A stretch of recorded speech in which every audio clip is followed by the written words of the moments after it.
evening and a very warm welcome to you here on the News Tonight, where we get you the day's top developing stories from India and across the world. I'm Tracy Shilchi and let's head straight to the headlines.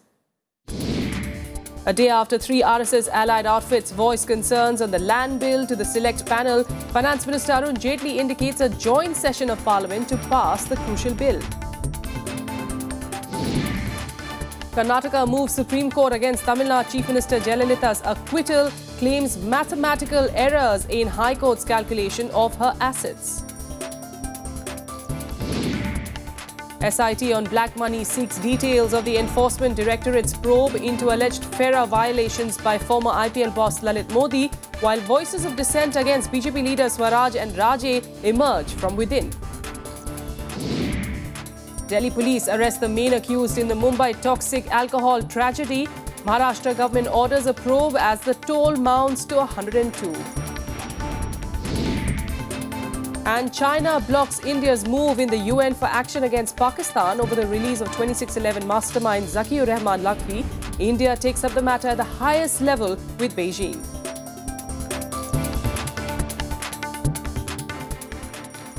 The land bill issue is back in focus, with the Finance Minister Arun Jaitley saying today that the bill could face a joint session of Parliament if it is not passed in Rajya Sabha. Calling the passage of the bill key to the success of the next phase of reforms and achieving India's growth target, Jaitley said that the government has the numbers to ensure its passage. Here's more. The government has a plan to get the contentious land bill passed in the upcoming monsoon session of Parliament. Finance Minister Arun Jaitley indicated this on Monday while giving a presentation on India's economic future at the Stanford Institute for Economic Policy Research. Jaitley said, and I quote, "The land bill is currently before the Joint Select Committee. I'm keeping my fingers crossed as to how this debate would proceed. But I do hope that the Joint Select Committee comes out with some agreed formulation. Otherwise, if consensus eludes us, both houses choose to disagree with each other, then a joint session of the houses will take it up." Unquote. The Joint Parliamentary Committee, which is currently examining the land acquisition bill, is receiving views from different stakeholders.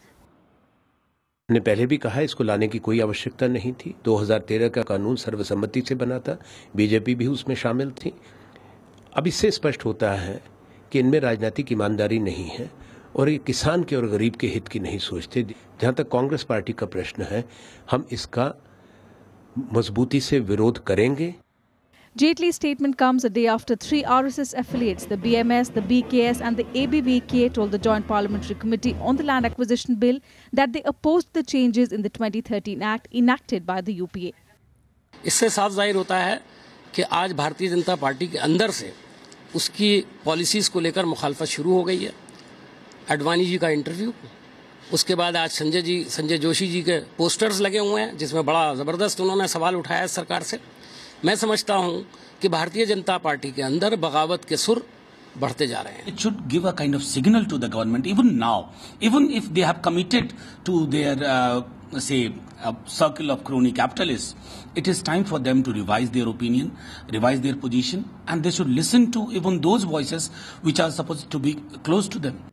Although he refrained from giving a time frame, Jaitley said the present government had the numbers and will ensure that the landmark reform did take place. It's a very good point, because I believe that the land acquisition should never be done by government. Otherwise, when private parties want, the government should say, please negotiate directly with the farmers. But this whole idea of acquiring the land and then giving it to the private parties, in my opinion, is inconsistent with our market economy concept. According to the BJP, the land law approved by the former UPA government in 2013 had hindered the complete development of rural India. Jaitley said it did not provide for adding irrigation, rural infrastructure, easy availability of land for affordable housing for poor, and also even industrialization in rural areas. Bureau Report, Rajya Sabha TV. For more on this, let's speak to Neelab Mishra, who's the editor of the Hindi edition of Outlook, joining us this evening from the capital. Neelab, thanks so much for joining us. Give us a sense, really, of what you feel has come out from Arun Jaitley's statement. He may seem, be projecting this measure of confidence, saying that he is pretty confident that eventually in Rajya Sabha it may get passed because they do have the numbers. But, with RSS-affiliated groups, three of them, also now coming out and saying they are against the provisions of this bill, it's definitely going to be a setback for the government. Of course, and besides that, there are other political issues which are coming up in the next session. These political issues, as you know, are related to Sushma Swaraj and Vasundhara Raje helping out Lalit Modi. So that will create a lot of, we can look forward to a stormy session of Parliament. And in that din and bustle, to get the bill passed, I think would be quite difficult, unless some sort of compromise, some sort of a government action is shown to be moving ahead on the other issues other than land acquisition. I don't see any possible of it being a smooth Parliament session. Absolutely. You in fact pointed out what I was going to ask you, that eventually with the Raje and Swaraj issue, things may not even be moving at all. Forget about land bill, even the GST. We wonder what's eventually going to happen. But how crucial is it, speaking of the land bill, how crucial is it going to be for the government? Because now, apart from terming it as, a crucial bill for reforms, the next reforms phase, it's also a matter of pride. It's becoming more and more as each week passes on for the government to eventually let this bill get ahead. Yes, the government has staked a lot of things on this bill, and it is intended as a signal to investors, and investment, as we know, is not coming through at the moment. And that is why I think Arun Jaitley, even though he is aware of the complexities of the bill getting passed in Parliament, he made he gave that signal in the US for the investors. I mean, at least they have to show government's resolve in getting the bill through, even though the government knows that it's not going to be a very easy thing. All right. Neelab, at the moment, of course, the bill there... Let's see how it... Yes. Yeah, the bill, of course, with the select committee. But what way out do we eventually see? Because at the moment, it does seem like the government does not have the numbers. In most probability, with all the ruckus that the Congress is probably going to be creating next month in Parliament, we wonder what's eventually going to be of the bill, forget discussing it or getting it passed. But is there any way out that you can see that the government may come up with, any other formula that the government can strike perhaps with the opposing parties? I think if the government relents a bit on the consent clause, there might be a chance of getting others on board and getting some sort of compromise worked out. Apart from also the fact that the government addresses other political issues, and that would require, taking into confidence various opposition groups, not just, the groups currently, the groups with which the government is currently negotiating, but also with the main opposition, that is the Congress. The government has to seek some sort of settlement, some sort of compromise with the main opposition group, not only on land acquisition, but on other possible points of conflict in the upcoming session. All right, we leave it there for now. Neelab, thanks so much for joining us with those details there. The whole thing through. All right, thank you. All right, let's head on to more news now. The Karnataka government has filed a petition in Supreme Court against Tamil Nadu Chief Minister Jayalalitha's acquittal in a disproportionate assets case. It claimed that the State High Court made a mathematical error in calculating her assets. Meanwhile, Jayalalitha is seeking election to the Assembly in RK Nagar by polls later this month to validate her return as CM. There is no respite for Tamil Nadu Chief Minister Jayalalitha in the disproportionate assets case that saw her jailed for 8 months. Despite her acquittal in May, the Karnataka High Court order evoked sharp response from the state government.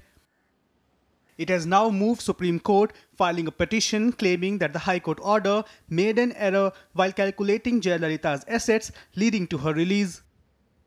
Well, I will actually welcome it. I've been demanding that Karnataka should appeal, and there was a lot of pressure on the Chief Minister, and I congratulate him that ultimately he saw the public mood and acted according to that. The judgment of the High Court is so bad that he has used almost everything that Jayalalitha has herself proposed. The Karnataka government also challenged the acquittal of 3 others in the case. The move was praised by Jaya's political opponents.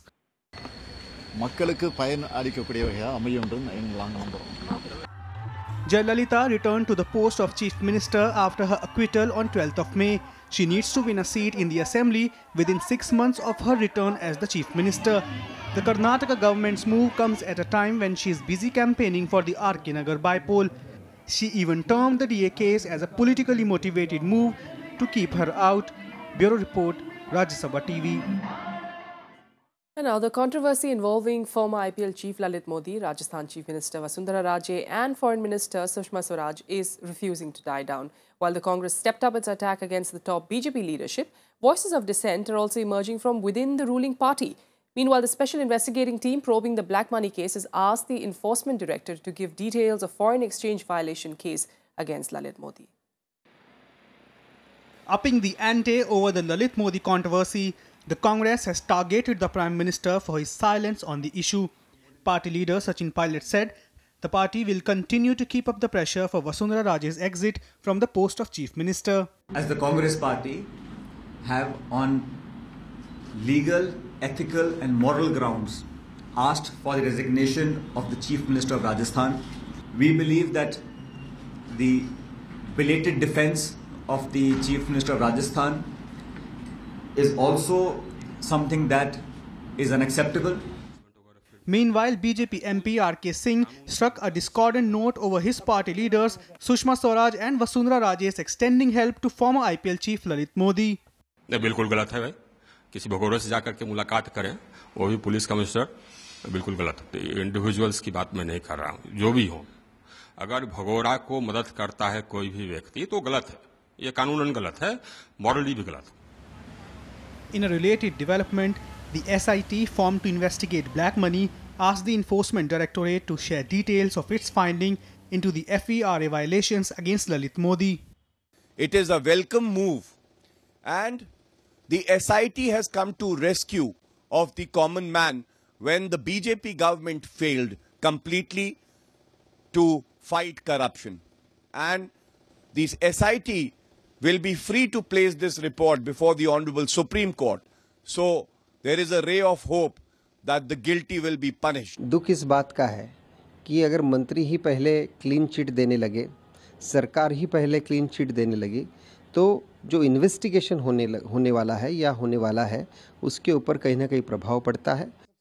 In a defiant move, however, the Rajasthan cabinet passed a resolution on Tuesday thanking Union Minister Nitin Gadkari for giving a clean sheet to the State Chief Minister.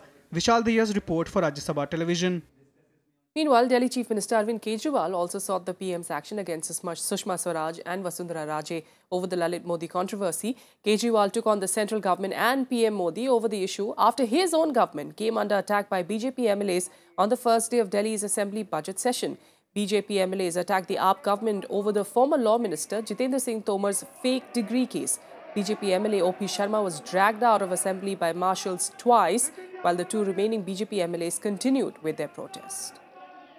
जो police जांच कर रही है और जो media में आ रहा है, मुझे नहीं पता कितनी सच्चाई है, कितना गलत है, लेकिन अगर वो सब सच है तो मुझे लगता है कि मुझे धोखे में रखा गया था, कि जैसे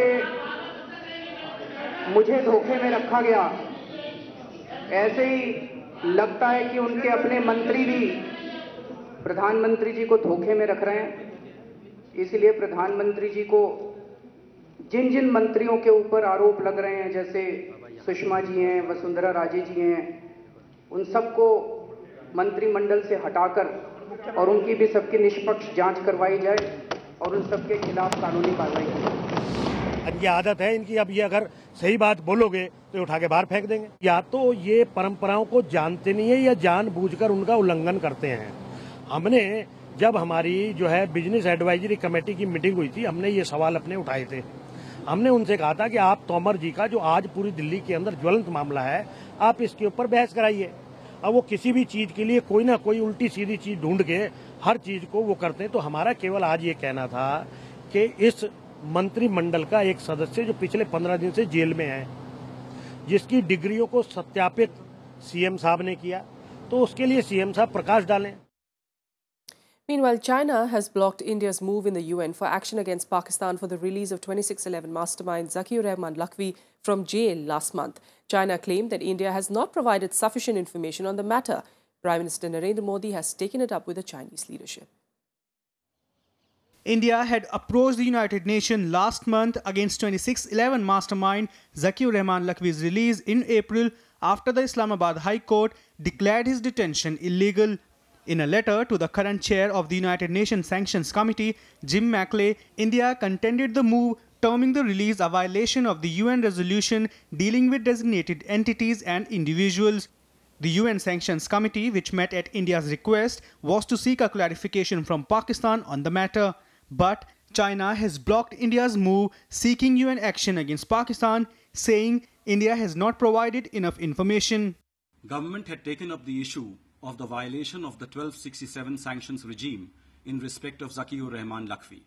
Our concerns in this matter were conveyed to the chair of the 1267 committee, which is currently headed by the PR of New Zealand. We also raised this bilaterally with the other members of the committee. In the case of China, this matter has been taken up at the highest political level. Lakhvi's release drew ire from the centre. The government had termed the move as a stumbling block in resuming bilateral talks with Pakistan stalled since last year. आतंक हिंसा से दूर सद्भावपूर्ण वातावरण में ही बातचीत हो सकती है। वो सद्भावपूर्ण वातावरण कब बनेगा? जब इस तरह के परपेट्रेटर्स के खिलाफ पाकिस्तान एक्शन करेगा, चाहे वो लखवी हो, अब लखवी बाहर हो, उसकी रिहाई हो चुकी हो और पाकिस्तान ये समझे कि सद्भावपूर्ण वातावरण बन गया और हम बात करें तो इसको क्या भारत स्वीकार करेगा?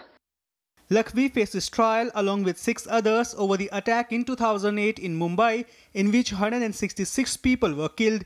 The cases have made virtually no progress in more than 5 years, paving the way for his release. Lakhvi's release was viewed with concern in US, Russia, France and Germany. Washington has also demanded his rearrest. Bureau Report, Rajya Sabha TV. With a quick break here, but up next, more news from Pakistan. Prime Minister Nawaz Sharif declares emergency after intense heat wave claims over 600 lives.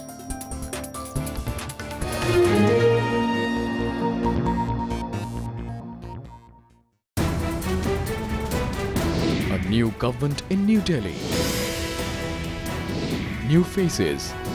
People are not investing because they are scared of your tax administration. New thinking. An auction process is a fair and good process. You cannot have a one-size-fits-all reform policy. For insights and perspective. Judiciary should be more concerned about corruption within itself. The Modi government slogan of "Achhe din aane wale hain." Soon the people's slogan will be "Hamare purane din lauta do." The biggest show on economic policy. Watch State of the Economy.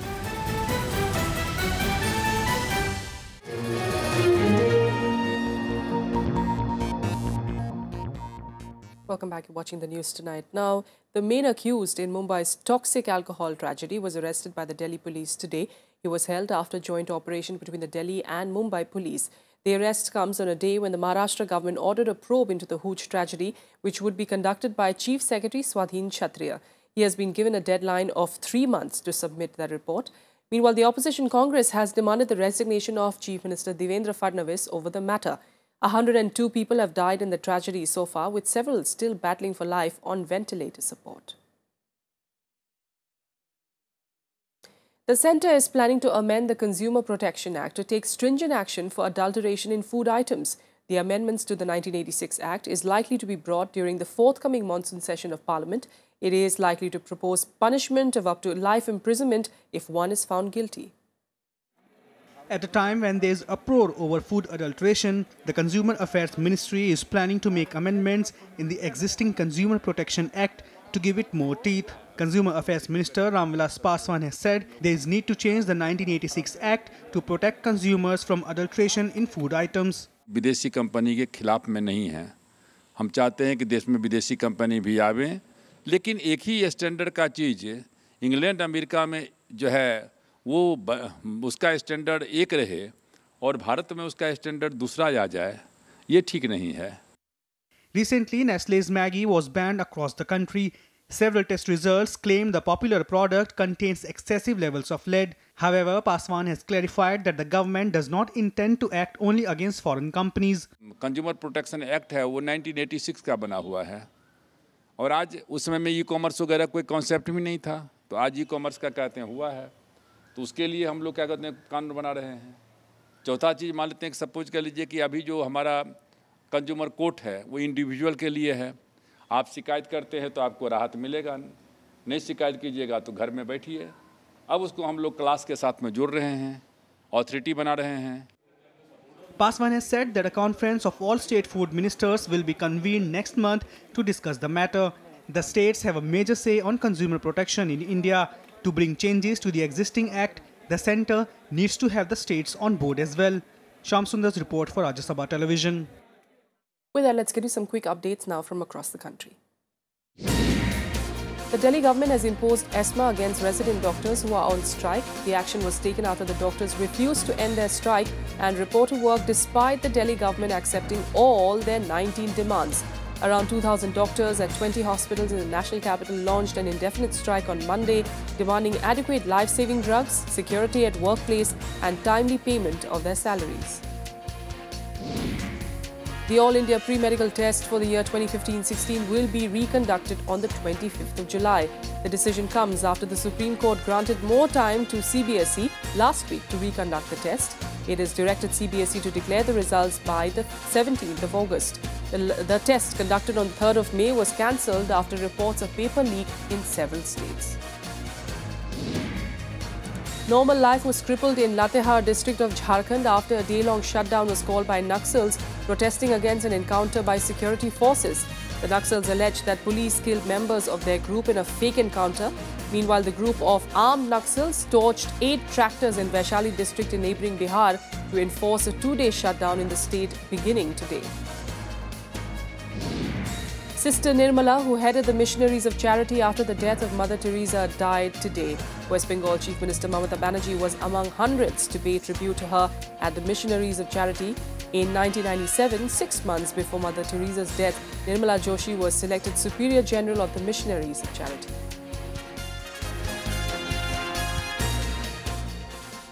And now incessant rains have unleashed a flood-like situation in many parts of the country. The northeast, particularly Assam, is already grappling with severe floods after the Brahmaputra began flowing above the danger mark. Meanwhile, torrential rains have raised fears of heavy flooding in Maharashtra, Andhra Pradesh and Telangana as well.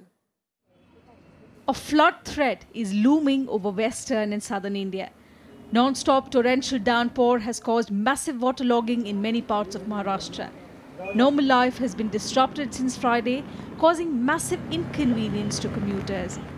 यहाँ पे चलने में दिक्कत है, देखो गाड़ी बंद पड़ रहा है, यहाँ से क्रॉसिंग करने जाएगा तो नहीं हो सकता क्योंकि लेडीज महिला आती जाती है, उनको बहुत तकलीफ होता है, लेकिन ये सालों साल का इधर कुछ होता नहीं, ना कुछ होएगा. The situation is grim in Andhra Pradesh and Telangana, where the Godavari and its tributaries are in spate.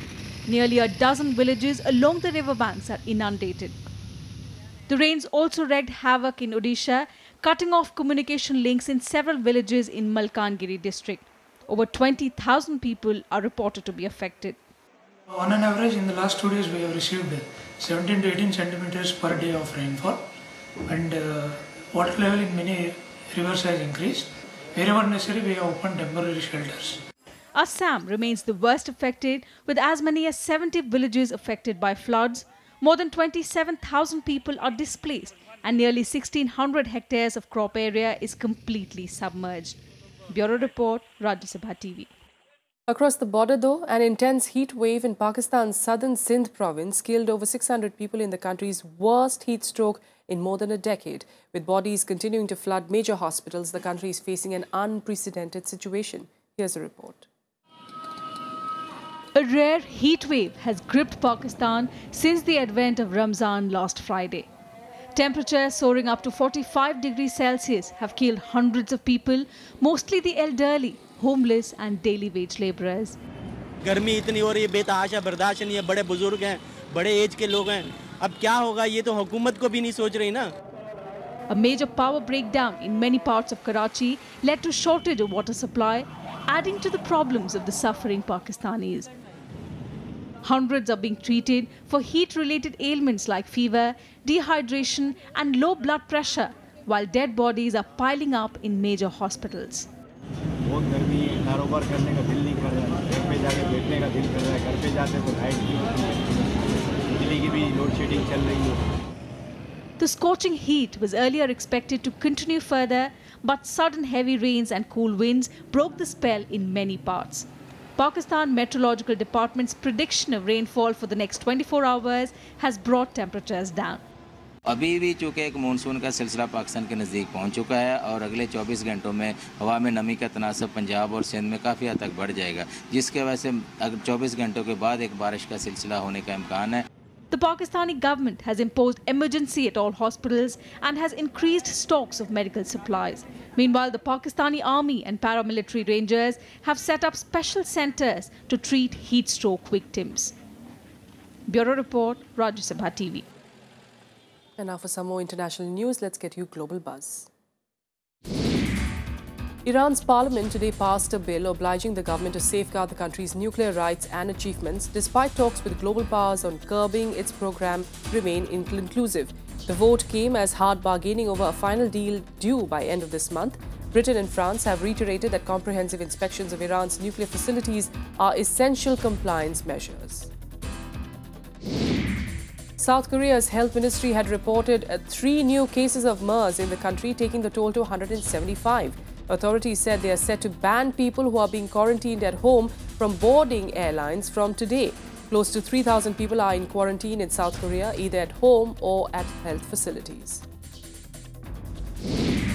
In the US, South Carolina leaders have called on lawmakers to take down the Confederate battle flag in the state capitol. The leaders urged lawmakers to remove the symbol of slavery during the U.S. Civil War.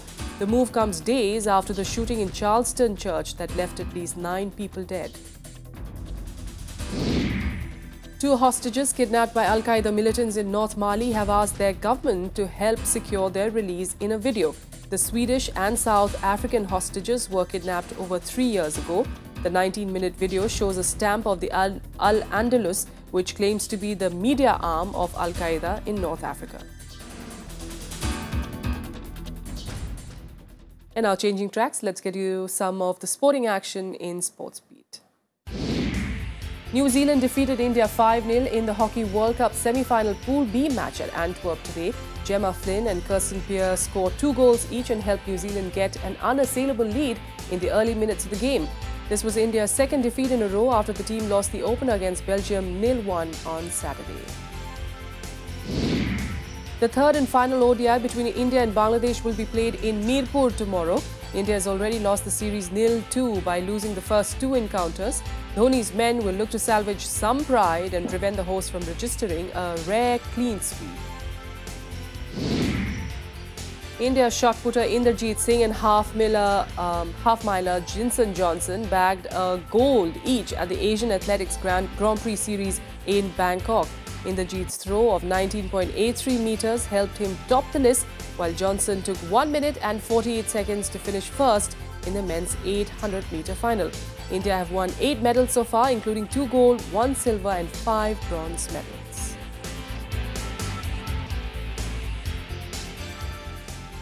And that's all we have for you on the news tonight. From the entire team here, good night.